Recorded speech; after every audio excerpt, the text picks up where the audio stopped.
Big breaking news చూస్తున్నారు. Visakha steel plant steel melt station 2 విభాగంలో ఘోర ప్రమాదం జరిగింది. ప్రమాదంలో 9 మంది మృతి చెందారు. ఏకంగా 1 కాదు 2 కాదు, దాదాపుగా 45 డిగ్రీల సెల్సియస్ ఎండలో నిల్చుంటేనే మన సంగతి ఏంటో మనకు అర్థమైపోతుంది. అటువంటిది ఏకంగా 1600 డిగ్రీల సెల్సియస్. మీరు వింటోంది అంటోంది అక్షరాల నిజం. 1600 డిగ్రీల సెల్సియస్ తో ఉన్న ద్రవ ఉక్కును మోసుకెళ్తున్న లాడల్ ఒక్కసారిగా ప్రమాదానికి గురైంది. గేర్ వ్యవస్థలో టెక్నికల్ ఫెయిల్యూర్ కారణంగా ప్రమాదం జరిగినట్టు అనుమానాలు వ్యక్తమవుతూ ఉన్నాయి. భారీ బరువును మోయలేక నియంత్రణ కోల్పోయింది ఆ క్రెయిన్ ఫెయిల్యూర్ కారణంగా. క్రెయిన్ ఫెయిల్యూర్ తో ఒక్కసారిగా పక్కకు వాలిపోయింది భారీ హాట్ మెటల్ లాడల్. బకెట్ నుంచి ఒక్కసారిగా నేలపై పడి ఆ లిక్విడ్ స్టీల్ ప్రవాహం కార్మికులు బలి తీసుకుంది. నేలపై పడిన వెంటనే లావా తరహాలు వేగంగా వ్యాపించేసింది ఆ ద్రవ ఉక్కు. తీవ్రమైన వేడి, దట్టమైన పొగ మీరు చూడొచ్చు విజువల్లో. తీవ్రమైన వేడి ఒక పక్క, దట్టమైన పొగ ఒక కారణంగా. దీంతో ప్రాణభయంతో పరుగులు పెట్టారు కార్మికులు. ప్రస్తుతం ఆ రెస్క్యూ ఆపరేషన్స్ కంటిన్యూ అవుతూ ఉన్నాయి. మీరు చూడొచ్చు ఎమర్జెన్సీ టీం అక్కడికి చేరుకుంది. దాంతోపాటు ఫైటర్స్ అక్కడికి చేరుకున్నారు. రెస్క్యూ టీం అక్కడికి చేరుకుంది. అగ్నిమాపక సిబ్బంది అక్కడికి చేరుకుంది. వాళ్ళంతా అక్కడికి చేరుకున్నారు. ప్రస్తుతం పరిస్థితిని అదుపులోకి తీసుకొచ్చే ప్రయత్నం చేస్తూ ఉన్నారు. ఎగ్జిట్ మార్గాల్లో ఈ లిక్విడ్ స్టీల్ అనేది రావడంతో ఆ దారులు మూసుకుపోయాయి. మరి ముఖ్యంగా లిక్విడ్ స్టీల్ అనేది పడ్డంతో పూర్తిగా కాలిపోయింది అక్కడ క్రేన్ నిర్మాణం. సైరన్ మోగిన సందర్భంలో వెంటనే ఘటనా ప్రదేశానికి చేరుకుని అలర్ట్ అయిన తర్వాత ఈ రెస్క్యూ ఆపరేషన్ మీరు చూడొచ్చు పరిస్థితి ఎలా ఉంది అని చెప్పి మంటని అదుపు చేస్తూ తీవ్ర గాయాలైన వాళ్ళని కూడా హాస్పిటల్కి తరలిస్తున్నాయి. అంబులెన్స్ కారణంగా అంబులెన్స్ సాయంతో ఘోర ప్రమాదంపై తీవ్ర దిగ్భ్రాంతి వ్యక్తం చేశారు ముఖ్యమంత్రి చంద్రబాబు. రంగంలోకి హోంమంత్రి కూడా మరికొద్ది సేపట్లో వెళ్ళబోతున్నట్టుగా తెలుస్తుంది. విశ్వాస్ మీరు చూస్తారు, ఇదిగో ఇది ప్రమాదం జరిగిన ప్రాంతానికి సంబంధించి ఈ అంబులెన్స్ లోని వాళ్ళని తరలిస్తున్నారు. ప్రస్తుతం రెస్క్యూ ఆపరేషన్స్ కంటిన్యూ అవుతూ ఉన్నాయి. మీరు చూడొచ్చు గాయాలైన వాళ్ళని వెంటనే సమీప హాస్పిటల్కి తరలించడం జరుగుతోంది. అంబులెన్స్ల మోతతో ప్రస్తుతం స్టీల్ ప్లాంట్ లో సైరన్ల మోత ఒక పక్క, ఇంకో పక్క ఈ అంబులెన్స్ల మోత ఇంకొక పక్క. వారిని కాపాడేందుకు రై రై రై రై రై అండి పరుగులు పెడుతూ ఉన్నాయి. ప్రస్తుతం ఇవి దగ్గరలో హాస్పిటల్కి చేరుకుంటే ఆన్ అండ్ యావరేజ్ గా కనీసం ఈ అంబులెన్స్ చేరుకుంటే ప్రైవేట్ హాస్పిటల్ ఎలా కాదన్నా కనీసం 7 కిలోమీటర్లకు పైగానే నేను చెప్తాను ఆన్ అండ్ యావరేజ్ గా 7 నుంచి 10 కిలోమీటర్లు ట్రావెల్ చేయాల్సి ఉంటుంది. ఇవి మెయిన్ హాస్పిటల్కి చేరుకోవాలనుకుంటే ప్రైవేట్ హాస్పిటల్ కాస్త ఎమర్జెన్సీని హ్యాండిల్ చేసామనుకునే సందర్భంలో. అండ్ వీటితో పాటు ఇటువైపు మీరు విజువల్స్ చూస్తున్నారు. ప్రస్తుతం నల్లటి దట్టమైన పొగ ప్రాంతాన్ని పూర్తిగా ఆవరించేసింది. ఎందుకంటే మీరు చూడొచ్చు, మీకు బ్లాక్ అండ్ వైట్ లో చూపిస్తూ ఉన్నాం ఎలా తగలబడిపోతుందో చూడండి. స్టీల్ ప్లాంట్ తగలబడిపోతూ ఉంది. ఈరోజు స్టీల్ ప్లాంట్ ఏ ఉక్కునైతే కరిగించి పంపిస్తూ ఉంటుందో అదిగో అదే స్టీల్ ప్లాంట్ ఈరోజు ఏదో అంటూ ఉంటారు కదా, ఏదో ఒక పావుతో ఆడేవాళ్ళు పావుతోనే ప్రాణాలు కోల్పోతారని చెప్పి మన దగ్గర సామెతలా ఉంటుంది. అలాగే రోజు ఇదే ఉక్కుతో కరిగించి ఈ ఉక్కుని వేడి చేసి కరిగించి ఆ ఉక్కుని తయారు చేసే కేంద్రం మంది ఉక్కు కర్మాగారం. ఏకంగా ఈరోజు అదే అగ్నికి ఆహుతైపోతుంది. ఏకంగా 9 మంది ప్రాణాలను బలి తీసుకుంది. ఏ మేరకు ఉష్ణోగ్రత ఉంటుందని చెప్పే ప్రయత్నం చేస్తా. 1600 డిగ్రీల సెల్సియస్ ఇక్కడ 1 కాదు 2 కాదు, ఏకంగా 1600 డిగ్రీల సెల్సియస్.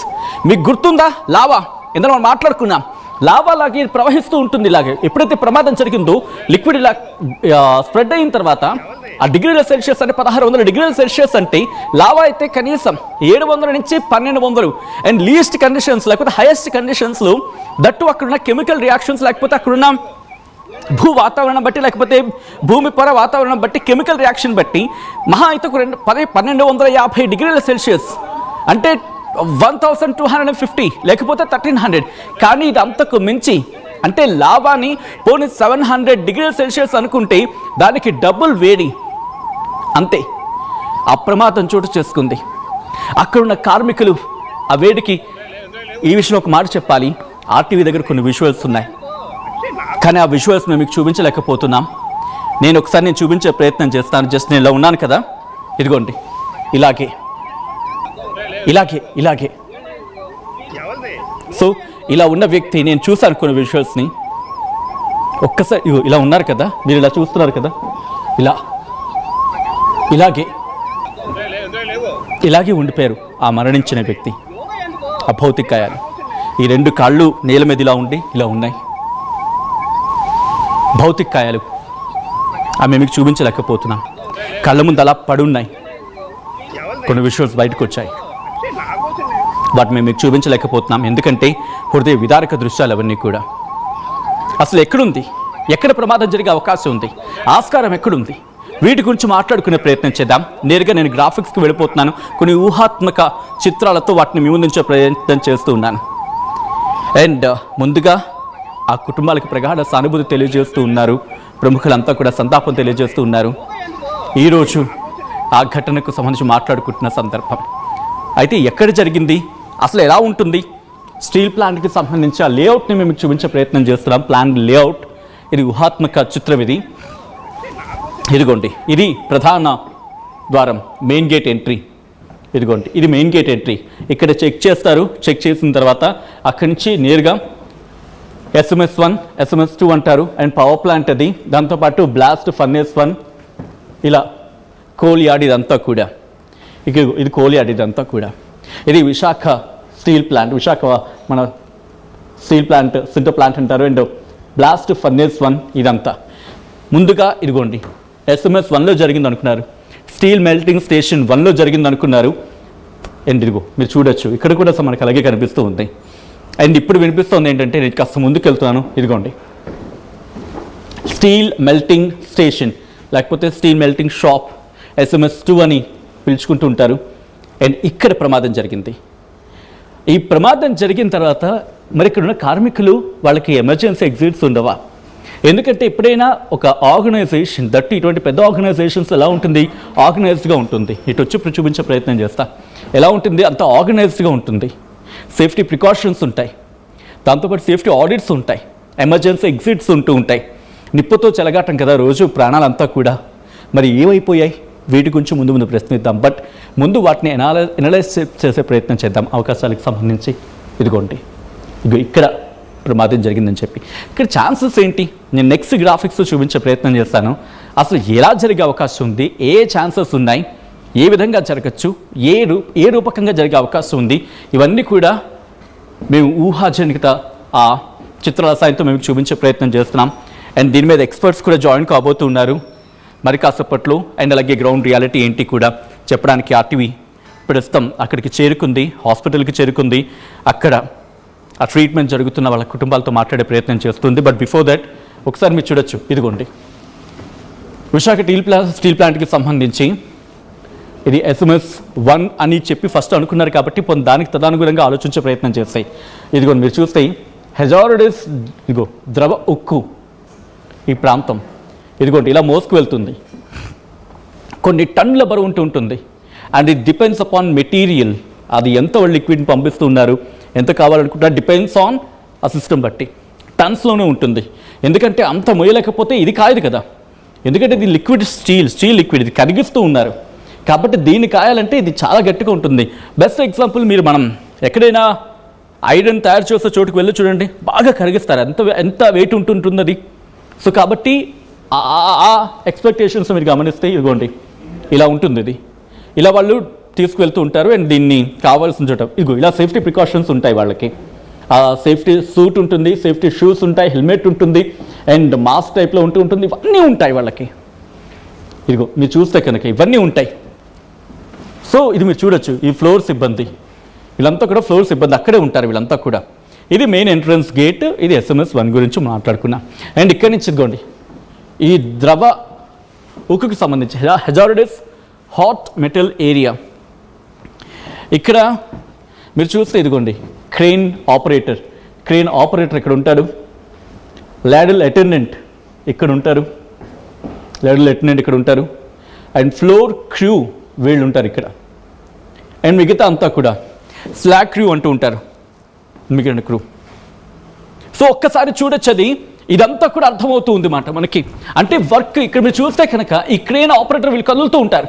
ఎప్పుడైతే తెగిపోతుందో ఆ తెగిపోయిన వెంటనే మనకు అర్థమవుతుంది ఏంటంటే కనుక ఇది ఈ ఉన్న బకెట్ అంటూ ఉంటారు సాధారణంగా. కొన్ని సందర్భాలు బకెట్ అనేది మన ఇంట్లో చిన్న బకెట్ ఉంటుందో అలా కాదు, చాలా పెద్ద బకెట్ ఇది. ఇదిగోండి ఆ బకెట్కి సంబంధించి విజువల్స్ మీరు చూస్తున్నారు. ఇదిగోండి ఇలా ఉంటుందన్నమాట. ఎప్పుడైతే ఆ బకెట్ కింద పడిపోయిందో దీనికి కూడా గేర్ తెగడంతో మొత్తం కింద పడిపోయింది. దీంతో దానికి ఉన్న ఉక్కు ఇదిగో ఇలా ఇది కూడా ఆర్టిఫిషియల్ ఇంటెలిజెన్స్ ఉపయోగించి మేము చూపించే ప్రయత్నం చేస్తూ ఉన్నాం. అదంతా కింద పడిపోయిన తర్వాత సాధారణంగా ఎంత స్ట్రాంగ్గా ఉందనుకోండి, మిగిలిన పార్ట్ అంతా కాస్తూ ఉంటుంది, మిగిలిన పార్ట్ అంతా కాసేయగలదు. కానీ ఇప్పుడు ఏం జరిగింది, ఎప్పుడైతే కింద పడిపోయిందో ఆ చుట్టూ ఉన్న వాటిని ఈ మెటీరియల్ ఆ మెటల్ మొత్తం కరిగించేసింది. దాంతో ఏమైంది, ఈ చుట్టుపక్కల ఉన్న ఈ మెటల్ ప్రాంతం అంతా కూడా తునకలైపోయింది, ముక్కలు అయిపోయింది, కరిగించేసి వీక్ చేసి పడేసింది.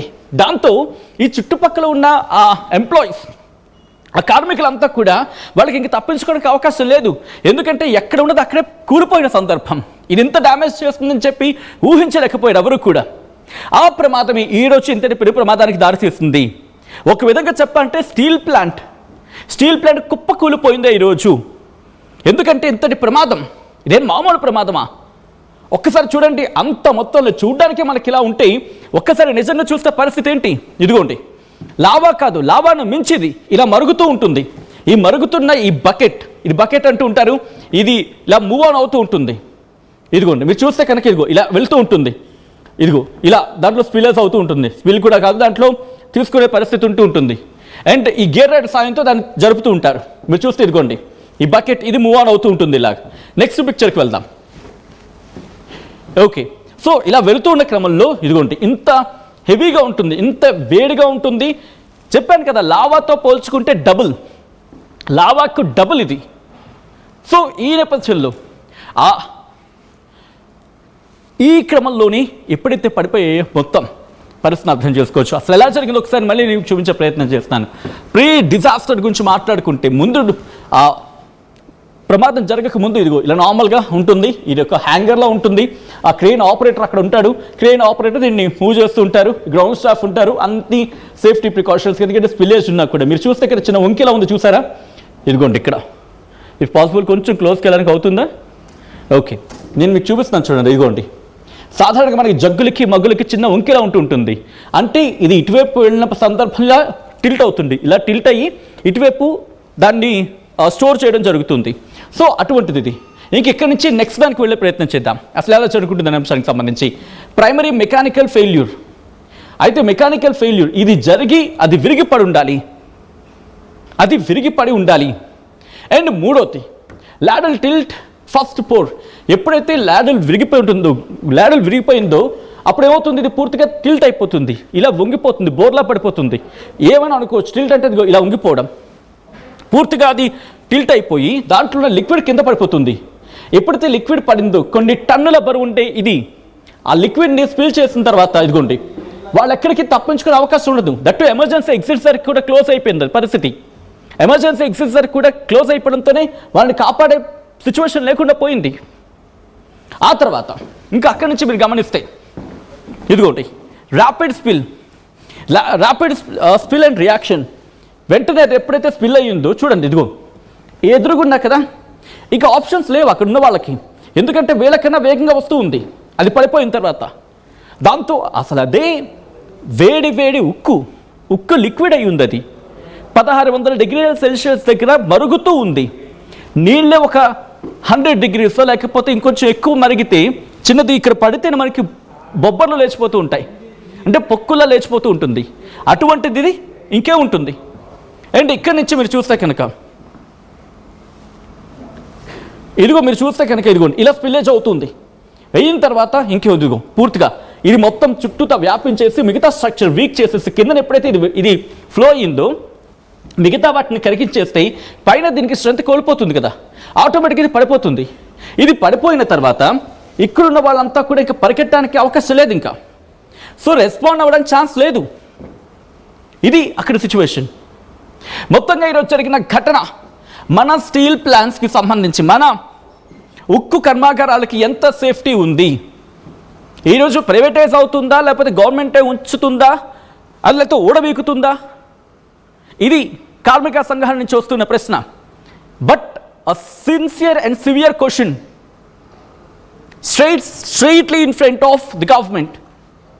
అది ప్రభుత్వాల ముందు నేరుగా క్వశ్చన్ ఉంటుంది. ఏంటది? కార్మికుల భద్రత ఏది? మీరు ప్రభుత్వంలో ఉంచుకుంటారా లేకపోతే ప్రైవేట్ పరం చేస్తారా? ఆ విషయం పక్కన పెట్టి ఫస్ట్ అక్కడ సేఫ్టీ ఏది? ఇంత ప్రమాదం జరిగితే రేపు ఉదయం ప్రైవేట్ వాడు వచ్చిన తర్వాత కూడా కార్మికులు వెళ్ళడానికి ఆలోచిస్తారు కదా. ఇన్ కేస్ ఆఫ్ ప్రైవేటైజేషన్ ప్రస్తుతం ఇదే క్వశ్చన్స్ రైజ్ అవుతున్నాయి. ఇంతటి ప్రమాదం జరగడానికి కారణం ఏంటి? ఎందుకంత నిర్లక్ష్యం? Standard operational procedure, standard checkings, standard safety checkings, standard measurements, standard concerns అంటూ ఉంటారు కదా, ఇలా కొన్ని ఉంటాయి కదా మనకి. ఎక్కడ ఇవన్నీ గాలికి వదిలేసావా? అది అన్ని రోజుల నుంచి ఎప్పటి నుంచో మోస్తున్న మిషనరీ కదా అవన్నీ కూడా. పోనీ లేటెస్ట్ మిషనరీ అనుకుందాం,